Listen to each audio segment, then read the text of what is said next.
एक 16 वर्षाची मुलगी, हातात स्वप्न आणि चेहऱ्यावरती मासूमपणा आणि घरात वडिलांच्या तोंडून मिळणाऱ्या शिव्या.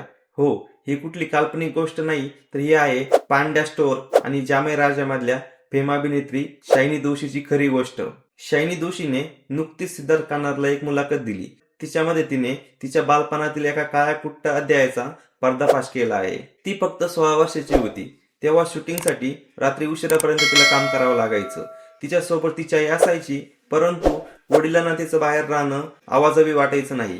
ते तिला सारखं तू वेश्या आहेस असं म्हणायचे. हो, तिचे स्वतःचे वडीलच असे शब्द वापरायचे. शायनी सांगते, रात्री 2 ते 3 वाजता शूटिंग संपत असे. आई कायम माझ्या सोबत होती, पण वडील ना कधी माझ्या सोबत होते, ना त्यांनी कधी विचारलं की तू ठीक आहे का, ना ते कधी माझी काळजी करायचे.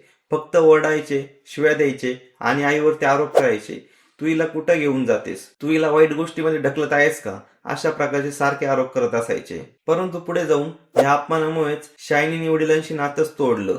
2 वर्ष, हो तब्बल 2 वर्ष ते एकमेकांशी बोलत नव्हते. परंतु नंतर वडील गेले आणि आता शायनी म्हणते की मी वडिलांना अजून देखील माफ केलेलं नाही, पण पश्चाताप मात्र आहे.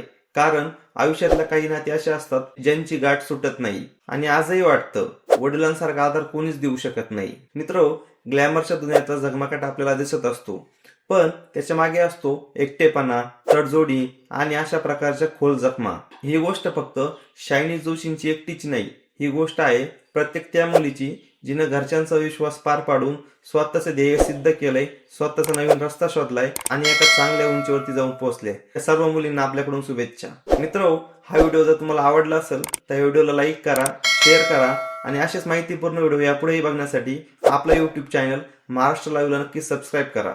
भेटूया नवीन व्हिडिओसह. तोपर्यंत जय महाराष्ट्र.